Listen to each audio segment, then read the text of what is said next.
One of the most common questions we get is how do you make sure your goggles don't fall off during the dive?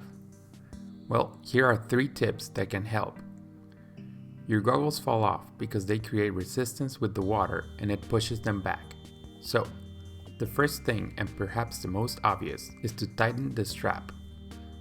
I only do this in swimming competitions because it can be uncomfortable to have your goggles so tight during practice for that long. But in a swim meet or a set with the dive, you can have them a little bit tighter since it doesn't last that long.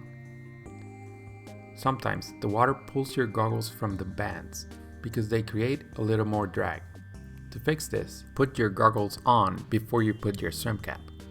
The swim cap will create a smoother surface and the strap will remain in place. If you put your chin down by your chest and have a tight streamline, there will be less turbulence. Your hands will cut the water for the rest of your body and it will be a smoother dive overall. Now you can swim faster and your goggles won't fall off.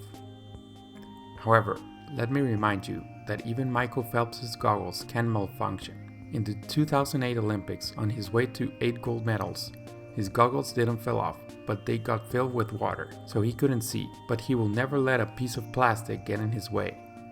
He swam the 200 fly in a world record because he had memorized the race by heart. He knew exactly how many kicks and strokes he had to do, so he did it. The lesson here is that if you put in the effort, no piece of equipment can stop you. However, there are some pieces of equipment that can help you a little. Skills and Talent swim caps. Check out our designs and order yours wherever you are. We ship worldwide, and if you order 3 or more, shipping is free. If you don't want to miss any of our videos, make sure to subscribe to our channel. If you want to watch all of our videos, check out this playlist here. Thanks for watching.